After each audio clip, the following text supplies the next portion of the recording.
Welcome to Business Books and Company.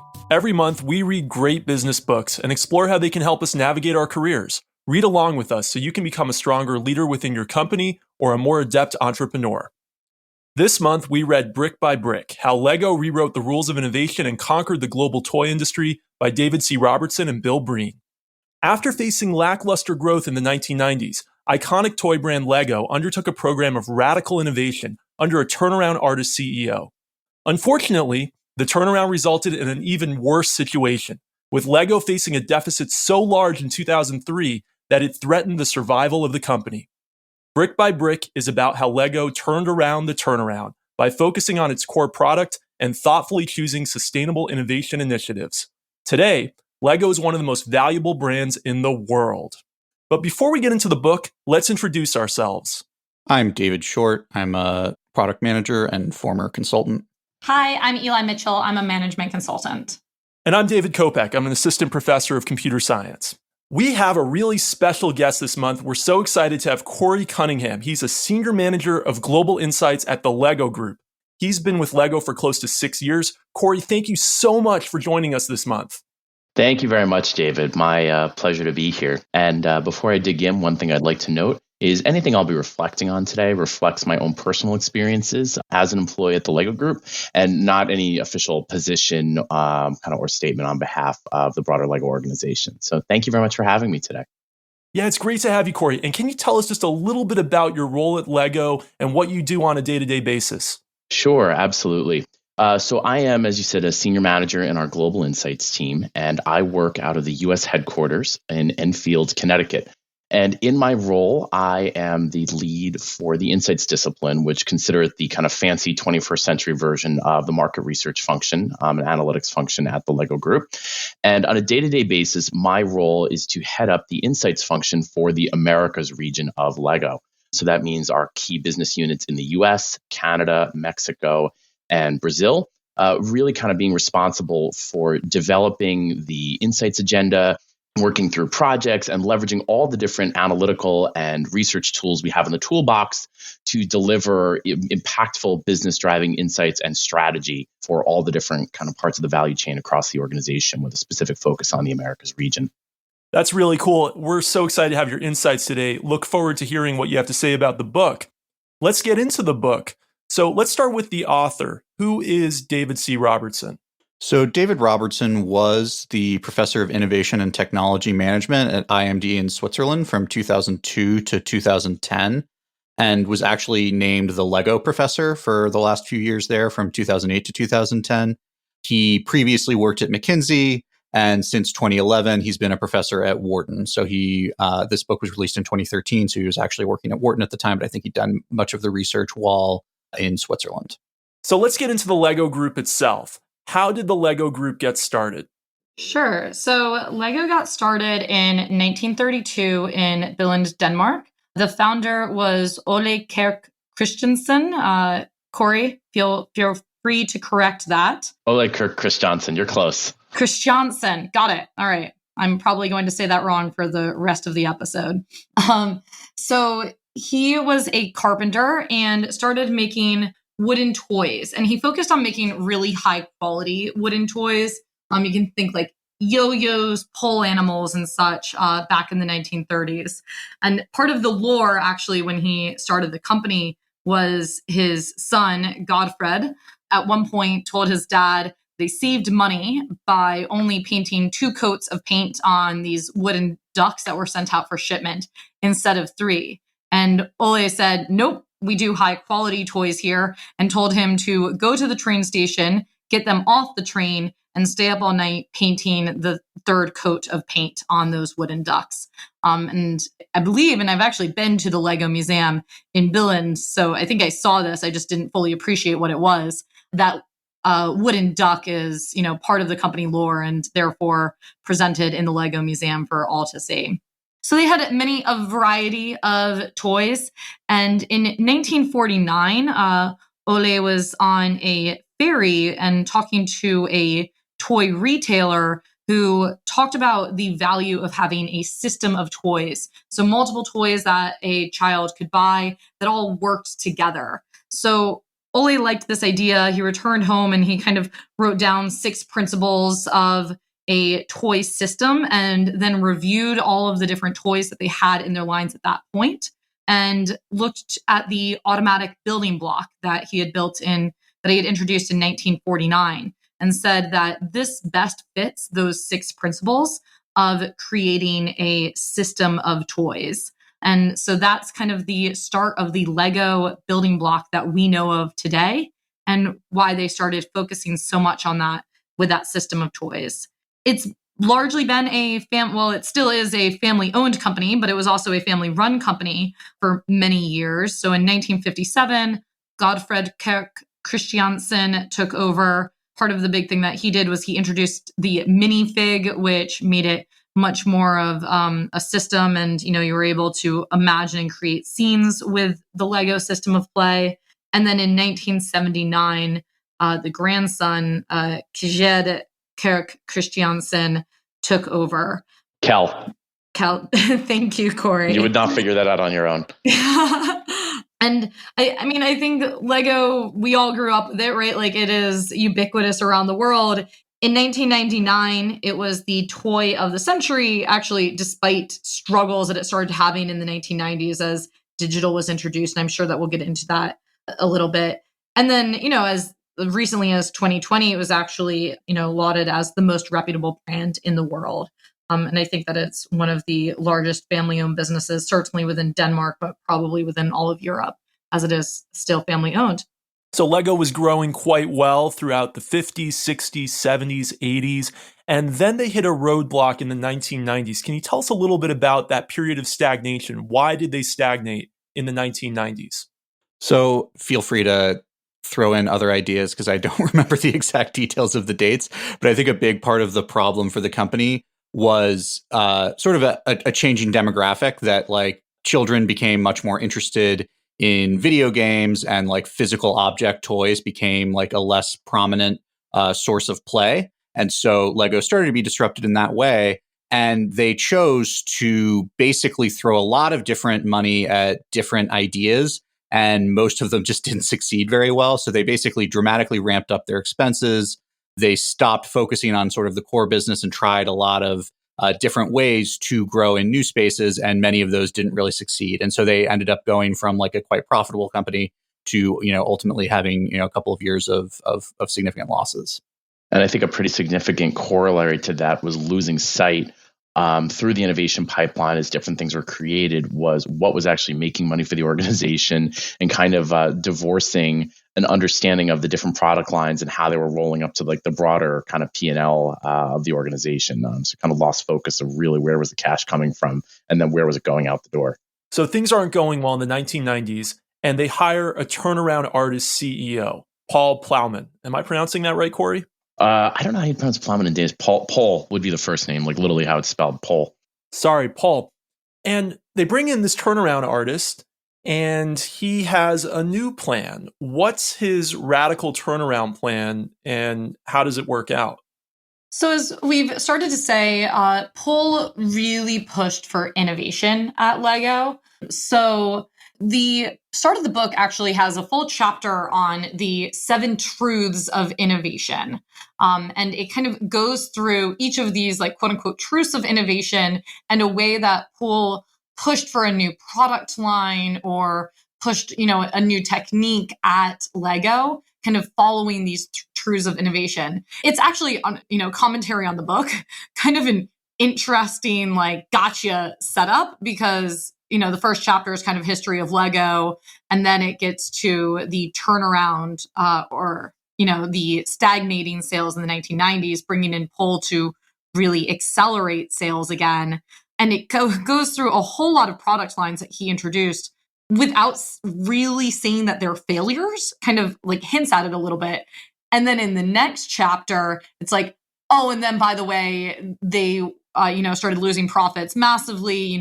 They were losing $500,000 a day. And it goes back and revisits all of the products that it talked about in the previous chapter and basically says that all of them were a failure.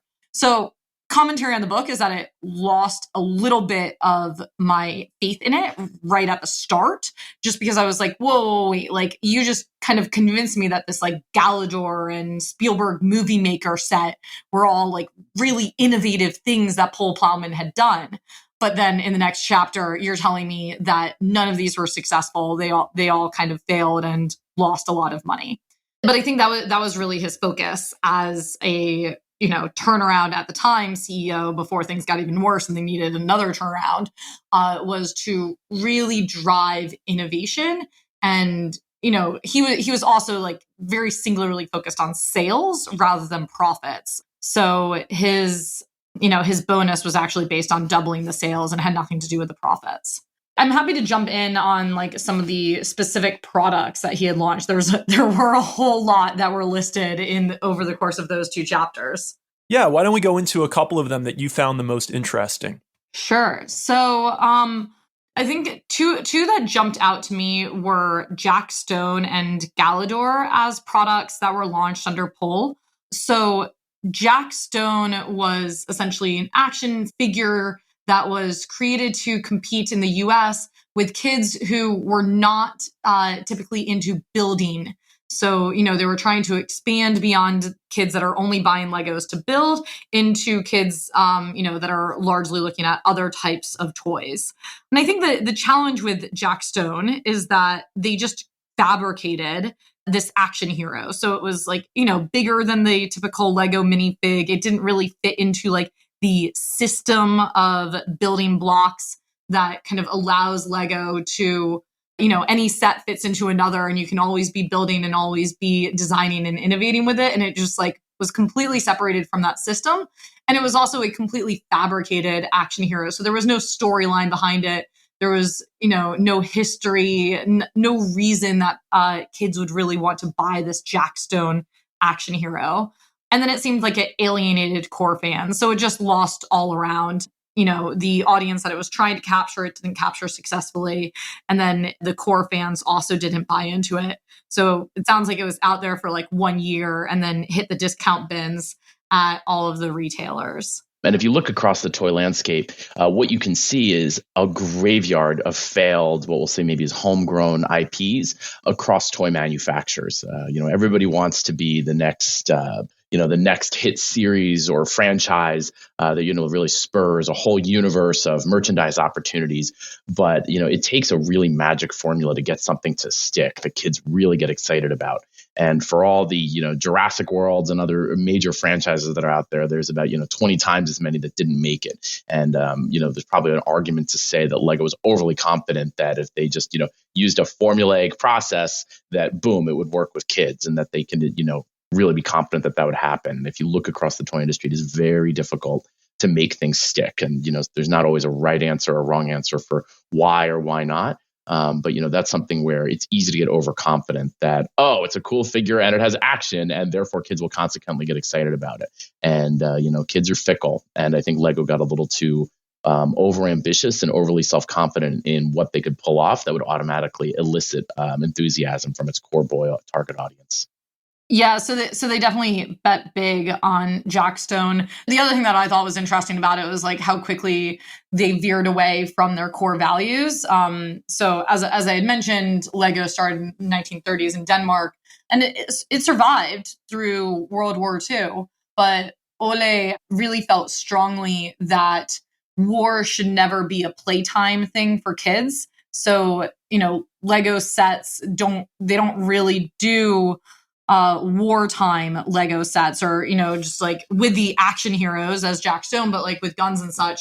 Star Wars is actually an example. When they did license Star Wars, the book talks about how it was really challenging and difficult at HQ because it was getting into making war a playtime thing for kids. And I think they felt that they were able to do that because it was a fantasy war. But that was just like another thing with Jack Stone, was like it felt very different from the core Lego.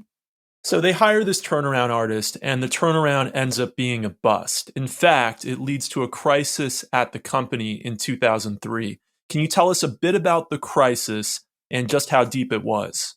So they ended up losing a lot of money. I think that was sort of the key real problem, is that while they'd been sort of stagnant, they had at least still been profitable through much of these periods. And so this was one of the first times where they were really actively losing money. And so they did push out Plugman. They brought back in, I'm forgetting his name, so Cory, you could probably chime in, but the grandson or the great-grandson of the founder to be sort of a figurehead. And then they brought in a couple of other, people, a CFO and sort of a head of strategy who was ultimately going to become the CEO. And so that was a former McKinsey consultant. I'm blanking on his name as well. So Cory, if you can help out with the names. Yeah, Jørn Vig Knudstorp was the CEO, was the guy who was brought in from McKinsey, and Kjell Kirk Christiansen was the grandson who was brought in as CEO. In terms of the issue that they were having at that time, there was one chart in the book that I just loved. I love charts that showed sales, profits, and the number of new toys. And it basically shows sales are stagnant from the chart shows 1994 through 1998. So there's not much of a change in sales. And then profits just plummet starting in 1996 all the way to being negative in 1998. And at the same time, the number of new toys introduced skyrockets. So it starts at 109 in 1994 and increases all the way to 347 in 98. And I think that's kind of that issue that was going on with Plug was that they were just innovating too much and launching so many new toys and not paying attention to the profits of each. And that's kind of what caused the negative returns and the crisis in 2003 that results in them kind of having to revamp the entire management team. And part of what makes the Lego Group so successful, as is talked about in the book, is the fact that you have a core portfolio of elements, which is the technical name for bricks or, tree branches or whatever it might be, that, in one set might be a croissant, in another set is a piece of decor next to a light on the outside of a building, and in a third set is, flare on the back of a motorcycle. And you get high levels of efficiency because you can use a single mold for all different sorts of pieces.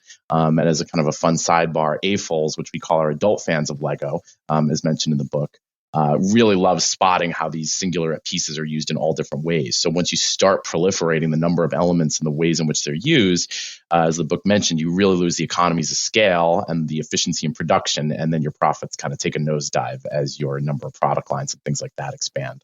Yeah, I found that whole section of the book really interesting. So I think they said it's basically $50,000 to build the sort of core mold for these pieces. And so if it's, something that's used in millions and millions of instances, it's effectively, free. But if you're only using it in, 1,000 sets or something like that, then you're spending $5 per just on, creating that mold. And so the need to decrease the proliferation of different pieces and sort of constrain the designers a little bit to focus more on, core pieces that could be used across a variety of sets. And, obviously there are cases where you really do need that unique thing. They specifically talk about, Indiana Jones's whip, right? Like that makes it feel really, genuine and real in a way that nothing else would necessarily work.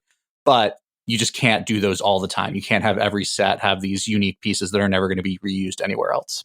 Yeah, from my ops perspective, I really enjoyed reading those examples as well. I think they talked about how they have a police set where there were 12 policemen that each of them had a uniquely different face, which actually requires a whole separate process for manufacturing. And it was just incredibly inefficient.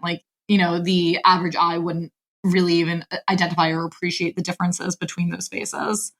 And with all of that, it seems like they weren't tracking the profitability of it. So when Knudstorp came in, there was no activity-based costing, which he's a management consultant. I'm a management consultant. We do a lot of activity-based costing.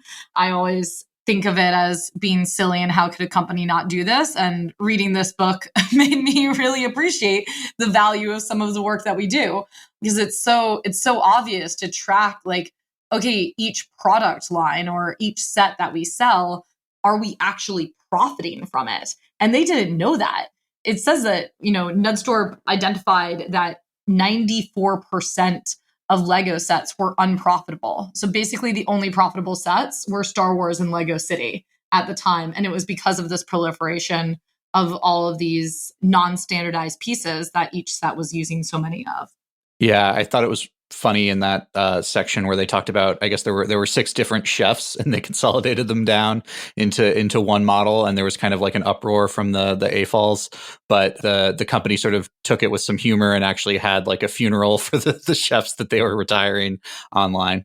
So they're facing a crisis on multiple different fronts. How do they respond to the crisis? They bring in a new CEO. You mentioned that already. What is his game plan when he gets started? So this is Nudstorp, the new CEO that they bring in. As Short mentioned, he was like 35 years old, had been a PhD, and had actually, I think, been a kindergarten teacher for 2 years before joining McKinsey. And he worked at McKinsey for 2.5 years in Denmark before joining Lego. So he was pretty young and, didn't have too much experience. He obviously wasn't brought in as the CEO. He was brought in on the strategy team. But I think kind of soon after he joined, he started raising the alarm bells about how unprofitable Lego was at the time, which people just, it seems like they didn't even realize until he brought it up, and Jesper Overson, the CFO, really supported him with that. So then he was kind of operating as the CEO, as Christensen, the grandson of Ole, was the CEO in name at the time. So Nudstorp's focus at first was to turn around and get out of the crisis. So really focus getting back to the basics, focus on the core, so the core product and the core group of customers, and returning to profitability. So that was really the initial focus, was like, as this conversation that we've been having on doing the activity-based costing, getting rid of all of the unprofitable sets and focusing more on the core. And then also the big thing was looking at retailers as their core customer rather than children, because one of the issues that they had was retailer, like there was so much Lego inventory at retailers that didn't sell because of the years leading up when they weren't providing good forecasts to retailers. I think, one example is that they thought that the Star Wars set was going to sell just as much in 2003 as it had in 2002, even though there was no movie coming out. And it's like, I know that they're not going to sell as much if there's no movie coming out, right? But they, told all the retailers to buy so much of this. So then the retailers just didn't have trust in Lego anymore. So that was the initial focus. It wasn't on innovation. It wasn't on growth. It was really on kind of cutting product lines, really investing in the core, and returning to profitability, which they actually did. By 2004, they were profitable again. So they stabilized the balance sheet. Then it's time to try to return to growth. What initiatives did they take once they'd cut costs, refined the product line, streamlined, to actually return to growth?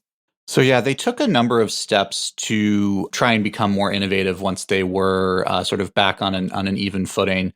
I thought some of the most interesting ways that they changed were around opening up to the fans. So historically, Lego had been very focused on the fact that their core demographic were, 5 to 9 year old German and American and English boys.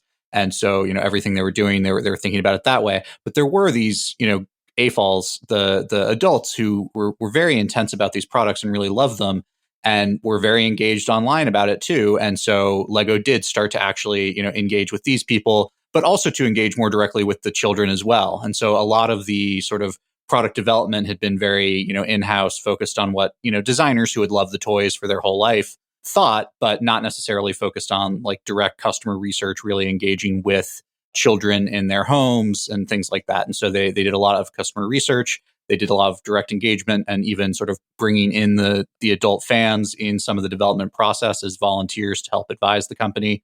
It was especially around the relaunch of the Mindstorms robotics capabilities, Mindstorms Next, I think it was called. And so basically they focused in on their core, the brick and the system and, extensions around that core system, got rid of a lot of these like ancillary items like the Jackstone, Galador, et cetera, that were not sort of within this core space, and really, went to their customers to understand how they could get better. And we're able to do a number of sort of adjacent expansions with new product lines like games, like the Mindstorms that I was just talking about, Lego architecture, and Ninjago. So these new areas that really saw a lot of growth, but we're also really focused on the core sort of brick system that had been the key to Lego's success for so many years. All right, let's get into the specific products and how those products came to be and why they were such big successes during this period. Can you tell us about a few of the products that came in this post-2003 period from the book that you found the most interesting and why they were successful? Yeah, so Mindstorms was something that I actually engaged a lot with as a child, although not the second generation that they focus on here. But that was a set of sort of robotics-based toys that had like a simple programming language that really allowed kids to build simple robots that could really do functional things. And that became very popular. Like huge competition systems built up over the years, where I think there were even tens of thousands of global teams that were competing in some of these competitions that laddered up to global finals. For me, I just had a fifth grade science class where we built these Mindstorms, little battle robots, and so groups of two of us would build these little Lego Mindstorms robots and then fight them. And my team just made like the simplest one that was basically just a battering ram. And it actually ended up, I don't know if we won the whole thing, but we definitely did well. We made it into the finals or something. But yeah, we just had like a simple battering ram and we could break the other toys when everyone else tried to create a wrecking ball or something that was just too complicated and didn't actually function. But I was a big fan of that. The architecture system I thought was also really interesting. In that case, it was an independent architect who was just on his own developing these very complex, 8 to 12 foot tall models of, I think it was like the Sears Tower, the John Hancock Tower, a couple of kind of classic American architectural skyscraper icons. And Lego saw that and ultimately, brought him in, worked with him to turn that into the Lego architecture series and create, smaller scale versions of that could be sold in museums and specialty goods shops, et cetera, and really, expand their purview beyond the toy stores that they'd been in traditionally, and also sell it at a much higher premium. So those architecture toys sold for, I think, 2 or 3 times the price of what the equivalent number of bricks would sell for in the classic options. There are a few others. Cory or Eli, you want to chime in on some of the others? Sure. First, I just wanted to say I really liked the architecture story. I think one thing that really just surprised me as I was reading this book is how much free labor and free innovation the fans of Lego have provided it. So there's just several examples with product lines where the AFOLs are involved and provide their feedback and provide their insights for some of the products. And, for some, they even formally created teams and groups that provided feedback for, I think all they got were free Lego kits coming out of this. And it shocks me that that's so core to their innovation and is formalized, but isn't formalized to the point that they're actually paying these people as advisors or consultants. And I think it just goes to show the customer loyalty that customers are kind of willing to provide this input, and they're just excited to see it come to life, and not saying, okay, but will you pay me for this? So the architecture kit was an example of that, where this architect, Adam Reed Tucker, had created 6 foot, I think even up to 18 foot architecture sculptures out of Lego bricks. I think he started with the Sears Tower, but this was all also free advertising, right? Because it would just be really big. There would be, news stories published about what this architect was doing. And then when he met Smith Meyer from Lego, he said okay, this is great. Could we package this for kids? Tucker, not a Lego employee, went and created a set for the Sears Tower that could be built, a smaller set that could then be sold, and presented it to Smith Meyer a year later. And that's just incredible that there was that much innovation being produced by customers. I think Ninjago was one of the other big lines that they talked about through this. One thing that so first, Ninjago is essentially ninja figurines.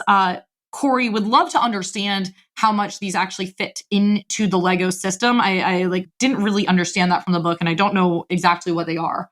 But they wanted something that would essentially go viral in schools.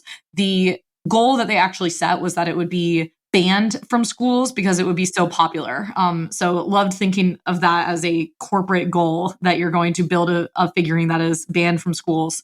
And what they ended up doing was building something that had it was on spinners. So two people could take their Ninjago on separate spinners, and when they collided with each other, one would pop off, and then therefore you won. So it made it a bit of a competition. When you won, you got to claim the sword from the other ninja. So there were many elements to this that just made it really viral and really exciting for the kids that were using Ninjago. So, Eli, you bring up an interesting point around the fit with the Lego system in play, as we call it. So that would be a case where you might look at it and say, what's going on here? They talk about how important it is that everything's interchangeable, yet this feels like a somewhat materially different play experience. So you're right. The play pattern is different. The competition is different. But what's meaningful is the core experience of building these characters that can spin when they break apart. You can build them in different ways with different accessories and things like that. So even though the play pattern is grounded in this head-to-head competition with the spinning function, the actual experience of building and how the characters come to life and their accessories still is what's core to the system in play. So in the book, they reference new to the world, but uniquely Lego. I might be mischaracterizing it, but essentially that's what it said, is the idea is how do we bring a Lego play experience to life where kids can build these characters in the universe they live in, and building in the sense of Lego play, but giving them a new way to engage with a play pattern that is beyond just the standard, build and display, for example, that a lot of people think of for Lego. And it's funny, the example around kids getting excited about battling and spinning, something we talk about a lot is, you've made it when things get banned from schools. And, if you think about different kid trends and stuff like that have progressed over time, that was kind of the goal of developing something like Ninjago with the spinners that kids would bring to school and play with their friends. So still building, still Lego, just a different manifestation of the play experience. I love the way you put that, Cory. That's really funny. There's one other important toy in this section, Bionicle. Can you tell us a bit about that as well?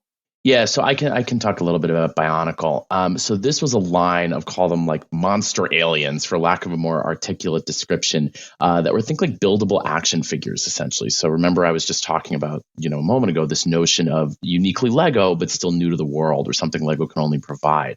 And that's where, we were talking earlier around Jack Stone, for example, and it was a different character, but it really kind of lacked the DNA of what made it Lego. The arms didn't articulate, you didn't build it in the same way, so it didn't have the unique Lego DNA. So Bionicle still brought the self-expression and the creativity of building these characters and that pride of building, but with a universe of these buildable monsters and everything that went behind it that, really made Bionicle succeed, because it still provided that meaningful build experience. Kids felt that sense of ownership of the characters they created, and kind of to the point I made around, you can't always predict exactly what about a given IP or a certain franchise and the universe behind it that will resonate.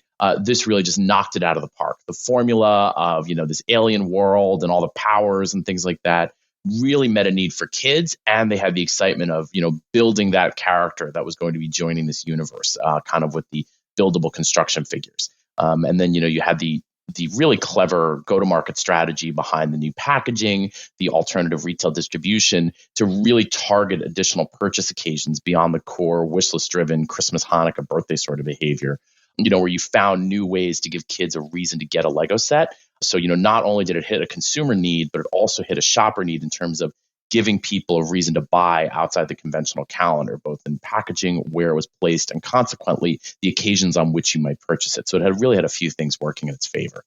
I thought it was really interesting how Bionicle was kind of like an outgrowth from Slizer and Robo Riders as well.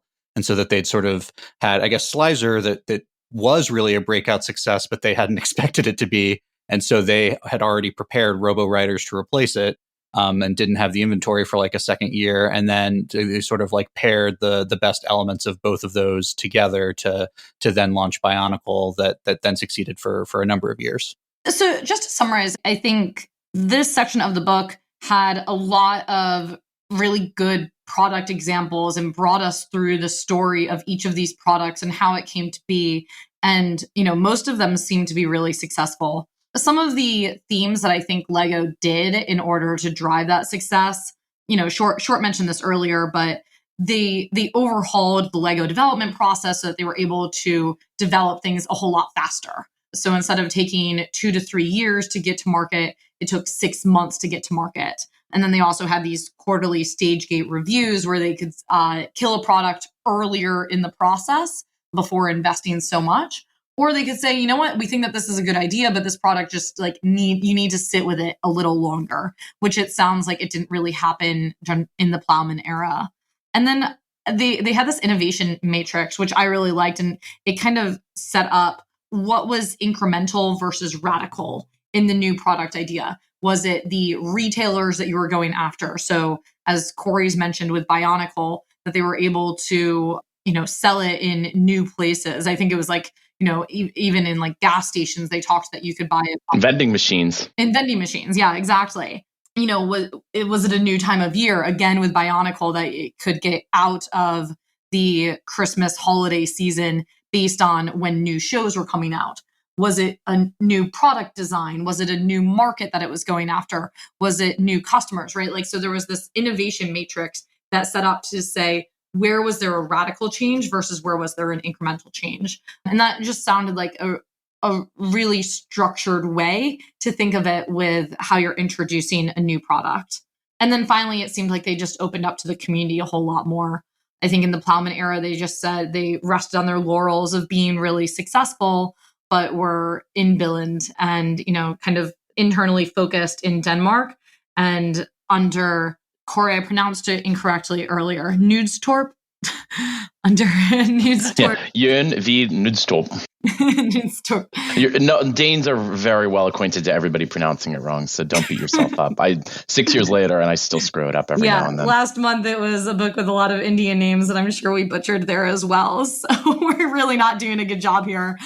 But that they introduced customer insights as a step in the process for launching each product. And I'm sure, Cory, that's why you've got your job, right? I'd like to think so. Unfortunately, they've kept our department around. So, job security for me, hopefully. In the latter part of the book, they get into 2 product lines that get basically their own chapter. There was quite a contrast between the two, and I'm hoping we can get into that contrast. One of them is Lego Universe, and the other is Lego Games. Why did one succeed while the other did not? Which one succeeded? Which one did not? Let's get into Lego Games and Lego Universe. Yeah, I really enjoyed these 2 chapters. I thought they were nice little counterpoints to each other. So Lego Universe was an MMO that they were trying to or that they did develop. Sure. What's an MMO? Massive multiplayer online game. And so the idea was that it was a Lego universe where kids could, build with Lego bricks online, and, interact with each other through sort of minifig avatars. And it was a really cool concept. And they actually even kind of call it out in the book, someone really succeeded with this idea. It just didn't end up being Lego. Right. So, Minecraft is obviously in a lot of ways a very similar idea and came out a little bit later, but took a different approach. So anyway, ultimately what they say is that Lego Universe failed in a lot of ways because of how demanding the Lego team was. So they were very focused on, perfection, and, so much of Lego's identity is having just really, really high quality products. And so they wanted the digital representation of Legos to be just as high quality as the physical Legos were, but the computer powers just really weren't there at the time. And so the amount of processing power it took to render this perfectly detailed brick was such that you couldn't really do anything on screen. And so they kind of fought against that by having, if you were further away, then things weren't quite as pristine. And then, up close, it became very detailed. But really just the processing power wasn't such that you could have that great of a game with that level of detail. And so, Minecraft took a different approach, had a much, lower PHI experience. And as a result, was able to have something functional and cool, and, people really enjoyed it, and then build on it over time.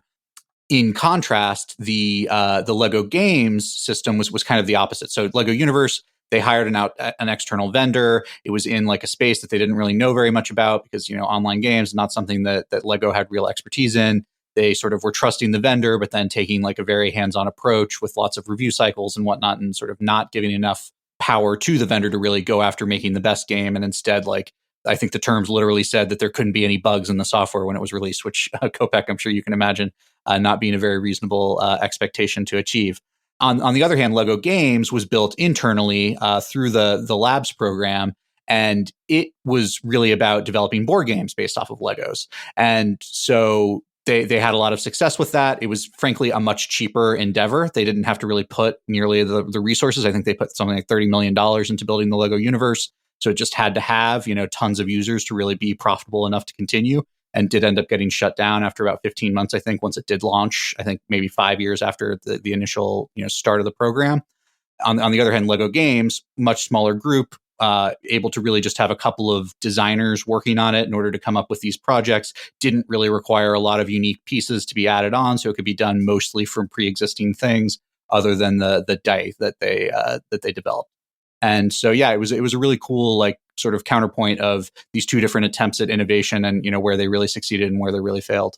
So Lego is actually a family-owned business. What role did family ownership play throughout the book, throughout the turnaround, and maybe even to this day? So I think one thing we see in a meaningful way, and this is not unique to family-owned, to the Lego Group in particular, basically when you have your ultimate stakeholder be a family, they have much wider latitude to make concessions around poor performance, moving the goalposts for what success looks like. You don't have the pressures of Wall Street and things like that. And because the Lego Group is really stems from the labor of love that was Ole Kirk Christiansen's initial innovation, there was really wide latitude to take the hit during the really kind of critical period where the company was struggling and be willing to make those financial concessions due to their long-term vision for what a Lego play experience could bring. And I think if you had looked at your average publicly held company, shareholders would not have stood, for the amount of time it would have taken to turn the company around. And consequently, I think what it means at the end of the day is you probably wouldn't even have a Lego Group today to be talking about that would still be making products around the world. So it really takes a family with a vision that there's something there, and that with the right people to make it happen, we'll get there. But and then they were willing to take the financial hit accordingly, while the Lego Group kind of got its act together to figure out how can we make this a viable organization again. And I guess this is a question specifically for you, Cory, but how does it impact working there, or does it at all? Does it impact the culture at all? Yeah. So one of the things that's interesting in working for a privately held company internally, and it still kind of blows my mind, is I have yet in nearly 6 years of working there to hear a quarterly number reported. And I think this type of observation is not going to be unique to us, but it allows you to take a really long-term view in terms of initiatives we're pursuing and things like that. And it also really enables you to make very deliberate choices around, okay, we don't want to borrow money, for example. And I'm making it up, but these types of things. We don't want to borrow money on the markets. Why pay interest? We'll self-fund, and we'll take the margin hit or, the profitability hit, for example, because we want to go pursue a certain long-term capital initiative, whether that's physical capital or, kind of soft capital, like, software or capabilities, et cetera, because we can hold ourselves to whatever KPIs we'd like to do so. So you see some kind of warped isn't the right word, but kind of unusual decisions where the company is willing to take a decline in near-term profit for a long-term investment. And you'll see this in some kind of the publicly released news articles about our performance and things like that, where the company's actively said, overall profit was down due to investments in digital capabilities or growing in China, for example, or things like that. And that's where, a lot of the mandate of what the company looks to deliver on and what we hear internally might be very different compared to a publicly owned company where you're having to hit those quarterly numbers and kind of all the ramifications that come with that kind of every 3-month cycle of having to post your figures. This book, Brick by Brick, was written in 2013. There's 8 more years of Lego Group history since then. Cory, how has the company changed or maybe stayed the same and followed the same path since the time that the book was written? Yeah, so I think at the end of the day, it is absolutely still the same DNA, the same Lego brand, all the same principles that really drove the kind of family-held organization since then. but kind of riding the momentum of what we've seen with the success that the Lego Group had through when this book was published, really the company's really continued to set its sights to be bigger and better, and most meaningfully cast a wider net across a greater array of audience segments. So, for example, you'll see that there was very little mention of girls in the book. And at this point, actually, Lego has launched multiple product lines specifically targeting girl consumers. So Lego Friends is our powerhouse girl line. We have Disney Princess as another property, and there have been a handful of others along the way that we've developed with the goal of of developing products that are really appealing to girls. And this is something where as the Lego Group looks to reach as many children globally as possible with Lego play experiences, we've really had to grow beyond that core boy 5 to 9, 6 to 9 year old target in Germany that the book mentions, and really expand greater beyond that. So we see it in terms of both audience segments. Another one, for example, is adults. And there was actually a good bit of articles and things in the popular press referring to during the COVID period how a lot of adults got into building with Lego sets. And for anyone who might have been at Target over the past 4 or 5 months, you actually would see there was a whole adults welcome ad campaign, and there was an end cap with signage and imagery specifically targeting adults, really looking to get in that mental wellness space, that kind of quiet leisure time activity, mental focus, looking to bring Lego play experiences to adults who are looking for those opportunities to do things. So that's what we really continue to see progress on the consumer side. And then another kind of area where we've really seen major levels of investment has also been with the level of our global presence. So, for example, we now have a big office in Shanghai, and looking for other markets around the world where we may not have historically had much of a brand presence or on-the-ground operations, where we're looking beyond the core of Western Europe, the United States, et cetera, to really tap other markets where there's incremental growth potential. So those have really been the big things, is continue to drive that momentum for reaching more kids in more places around the world. Brick by Brick does get into a bit how Lego was using insight from its core fans and from especially plugged in customers to develop new products and develop focus groups. But this is actually your day-to-day role at Lego. So I'm hoping you can shine some more light on this and tell us how today Lego is using customer insights to develop new products. Sure. So this is absolutely my wheelhouse. So at the end of the day, what the Lego Group tries to do is really say that every decision we make needs to be grounded in some sort of insight. So why is it that, if we're going to go pursue a certain strategy, whether that's with product innovation, with our marketing strategy, with our retail distribution strategy, whatever it might be, it has to be grounded in a reason for why our consumers or shoppers, why should we pursue a given strategy, based in how consumers or shoppers are behaving. And really kind of one of the luxuries of being in the global insights team at the Lego Group is insights really form the core of everything we do.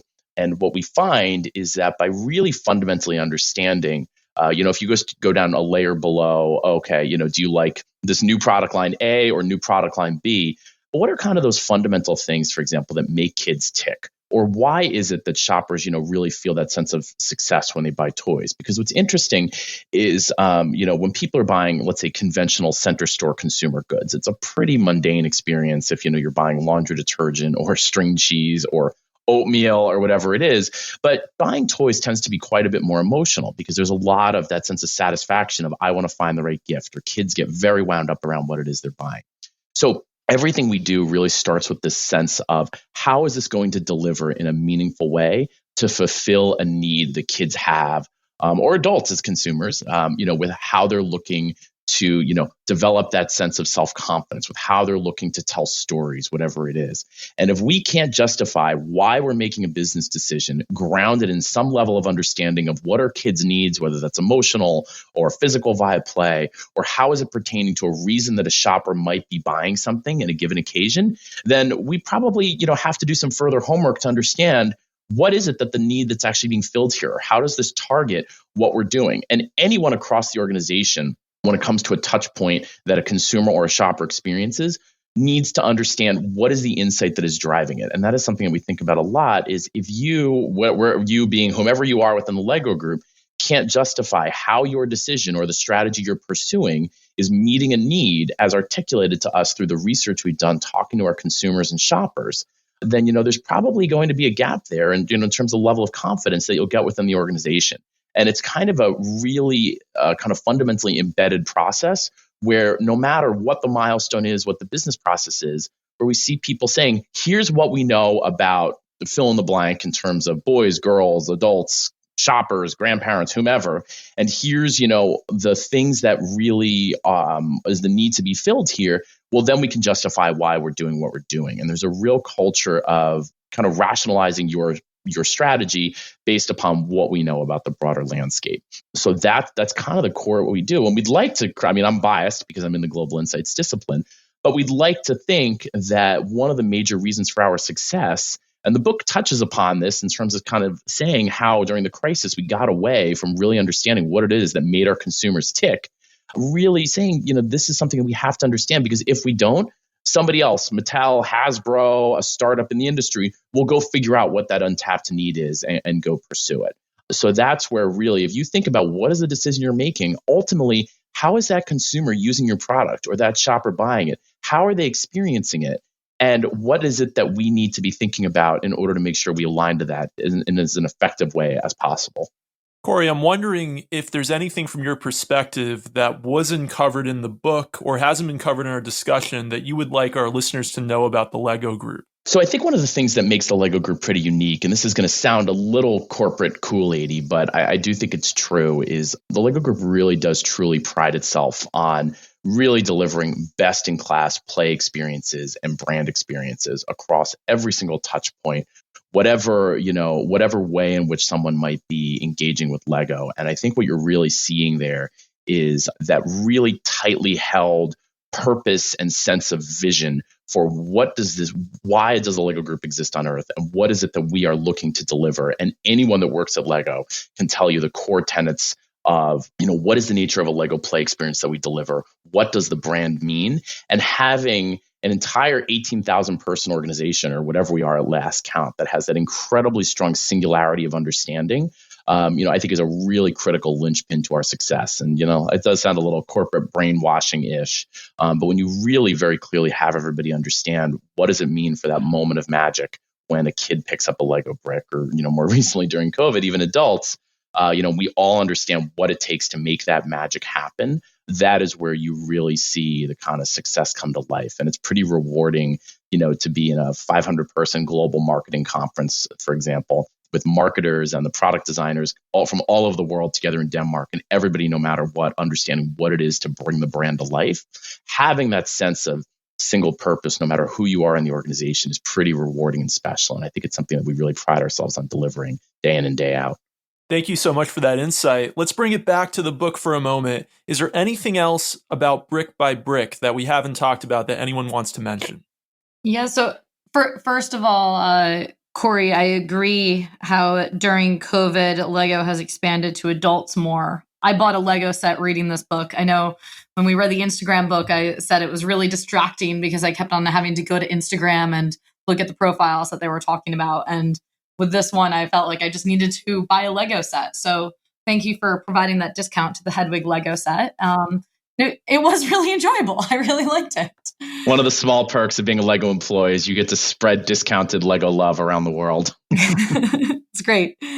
One thing that was in the book that I actually really enjoyed how transparent they were about this was talking about their innovation org structure. And I'm going to butcher this because I couldn't quickly flip back to find the section of the book that it's about. So I don't have the names of the groups.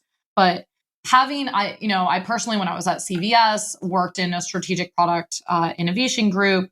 And it was challenging in terms of figuring out how much of your time do you spend on the core products versus innovating. And we tried many different things in the group. So at different points, we had an innovation room, which was like an actual literal separate room. Anyone who was like working in the innovation room at the time, they didn't have to handle their responsibilities on any of the core products. And we had, it was a cross-functional team. So there was marketing and ops and such were all part of the innovation room. And I think, that worked a little bit. And then there were other things where it was just like more teams that were supposed to be, I think, focused a little more on the blue ocean strategies. Once that new product was launched, then they suddenly became ops, right? Because they like stuck with their product. They didn't really necessarily pass the product off to the ops team. So just having seen the challenges myself, I was interested to see how they talked about this. And it seems like they, at the time of the book, had three groups. So they had one group, which was essentially the core products, and you're always supposed to be innovating in the core and improving on the core, but it was very clear what they were supposed to be doing, right? So, I think it wasn't stressful, right? Like they knew exactly the products that they were working with. There wasn't the pressure that they needed to be inventing something new. And then there was a second group, which was more of this blue ocean group. And that was the group that was supposed to be building, I think, what they call in the book, obviously Lego, but never seen before, that we referenced with Lego games. So that was, the big product that came out of, or one of the big products that has come out of that blue ocean group. And then, kind of mentioned at the tail end of the book is that they introduced this third group, which was focused on building into new markets, new geographies, new customer bases, new retailers, and such. And so I think it just seems like with these three distinct groups that it really helped each group because they understood their scope and they understood what they were and what they weren't supposed to be doing. So they were kind of like able to innovate within that box. And we've talked about this before. One of my favorite classes that I took in business school was about systematic creativity. And it was all about how if you introduce constraints, that it is then easier at times to be innovative. And I think that that's kind of what they've done with these three groups. So I really appreciated kind of like the detail on the org structure and thinking and seeing that example there. I also bought a Lego set while reading this. I was dumb and paid full freight instead of getting Cory to give me the discount, although he had offered. So thank you anyway. But I put together a 474-piece Luke's X-Wing fighter, and it was really satisfying. I haven't probably played with Legos in, I don't know, certainly decades, and it was fun to get back to that. I would say one other piece of the book that I just enjoyed that I don't think we really talked about is just that there are a lot of photos, and I thought that the things they chose to highlight and show pictures of were really interesting. One in particular was around the new culture that they were trying to instill. I forget again which Danish name. I would screw up if I did even remember. But one of the heads was showing these three different images of a fire truck. And so there was like a 1997 fire truck that like just looked kind of dated. There was a Jack Stone fire truck that, didn't look anything like a fire truck and looked like a spaceship. And then there was like the new thing that came from the design team that was like a modern fire truck. It really did look like distinctly Lego, but really seemed like a fire truck. And that was the new vision they had for themselves, sort of going back to the core, making toys for children that they can really relate to and understand. And so, yeah, I really would recommend getting the physical book for having those images. Were the pictures in color? Yes. It varied, actually. So there's like a section of color photos in the middle. And then throughout the book, they had some like black and white imagery, just like in line. Okay, got it. On the Kindle version, it was all black and white. And very annoyingly, if you clicked on the picture link and went to the picture, there was no link to bring you back to where you had just been. So that was annoying. Looking at pictures of Lego elements and sets without color is kind of a shame. That takes half the fun out of it. Eli, quick tip. If you hit the back button on your Kindle, it'll take you back to where you last leapt from. Well, that's just embarrassing. Thank you. All right. So now the big question, the most important question. Do you recommend this book, and who should read it if you do? Yes, I recommend this book. I thought it was really good. So, well done in suggesting that we read it, Cory. Thank you. A few reasons. And obviously, I'm talking to a crowd of people that are interested in business books. I think if you're interested in business books, this is a good one. It had a bit of a narrative feel. It wasn't solely focused on one person's perspective. The authors had interviewed many people at Lego, but there was a bit of a drama to it, right? Because it sets up the decline in the 1990s and early 2000s, and just sets up where they are and that they need to turn it around. And like I felt that, like I really felt the drama in the book. So I thought that was really cool, and how, they expressed that. And then I think that they introduced some helpful frameworks for thinking through innovation with a lot of really detailed stories. And those stories are memorable, right? Like being able to remember and cite like why each product was a success or a failure, and like what was the issue with it, I thought was really cool. And then I know we've talked about this before, how like some of the books we read, it seems like, oh, everything's just a success, right? Like, because they only focus on the success. But obviously with the turnaround bit, they focus on failures up front. But even with the turnaround, they talked about Lego Universe, and how that was a failure and why that was a failure. So I felt like it was a pretty honest book. And then finally at the end, a bit of self-promotion, but David Robertson does actually provide some frameworks and some takeaways that you can use, and points to his website where he has a diagnostic survey and a generic innovation matrix and such that you can use from his website. So you actually can take some of the learnings from the book and like directly apply it to your work if you do any innovation work. So for that reason, I think it was an enjoyable book to read and to see the story of so many of these things that you are probably aware of, being as Lego's one of the most recognized brands in the world. And I think that there were some really helpful takeaways from it. So I'd recommend it. Yeah, I would recommend it as well. I think we talked about it a little bit earlier. I think it is a little inconsistent in that, I don't know, it's maybe like pages like 20 through 100 or something, where it gets a little bit like dry as it's just going through all of these products, and they sort of seem like successes. And then, they sort of rug pull you, and it's like, oh, actually they were failing through this whole period. These were not really successful, or at least not successful enough for how much they cost. So that part I like sort of got slowed down in. But then once I got past that, I thought the rest of the book was really great. And yeah, especially around the turnaround idea. So I think like this, iconic company that had been incredibly successful then goes through some struggles and actually is able to like pivot, go back to the core and then actually expand from the core as well, was just like a really cool story. And again, to echo some of what Eli said, I like that they were really transparent with the struggles as well as the successes, and that it wasn't just here's how Lego is so amazing. It was, here is like where they messed up, and here's how they figured out how to really succeed again in the future. Cory, what about you? Who would you recommend reads this book? Everyone, obviously. Anyone that likes Lego. No, I'm kidding. I think what's kind of illuminating to me is, understanding what a company with even ostensibly a super powerful brand can do to go off the rails, and then what it means to harness the power of your core brand and really make that work for you.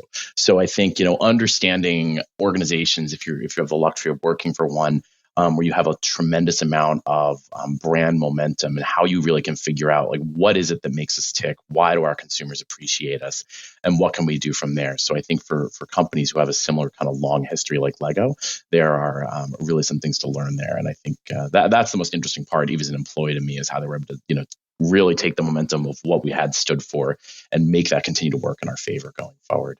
Personally, I would definitely recommend this book. I think it's one of the better books we've read this season. You have to give it a chance because the first 2 chapters are going in a direction that is totally different from the rest of the book. After chapter 2, it feels a little bit like a laundry list, like here's all the ways they innovated. And then you get the big twist that we talked about. Oh, by the way, they didn't all work out. And so give the book at least 3 chapters before you give up on it. I would recommend it to anyone who's interested in business books, obviously, but especially if you love playing with Lego bricks. I loved playing with Lego bricks growing up, and that just added a whole other element to reading the book and hearing these stories about these interesting products that fell into the Lego building system. Okay, next month, we're going to be reading Radical Candor by Kim Scott. David, this was your pick. Tell us a bit about the book. Yeah, so Radical Candor is sort of a modern classic in management literature. It's been a bestseller since it came out in, I believe, 2017.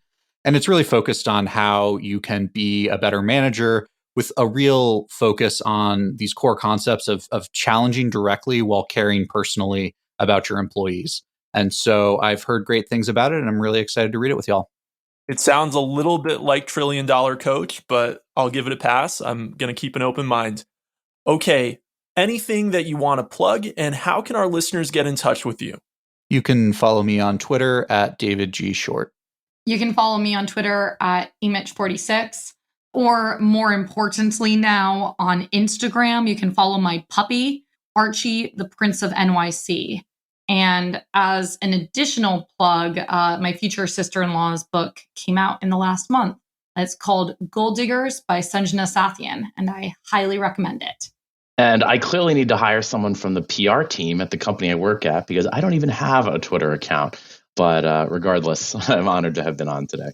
And you can follow me on Twitter at Dave Kopec, DaveKopec. Cory, want to thank you so much for coming on. You're our first ever guest in 2 years of Business Books and Company. So we're really proud to have had you. I think you offered some great insights for our listeners. And we want to remind everybody not to forget to follow us or subscribe to us on your podcast player of choice. And we'll see you next month.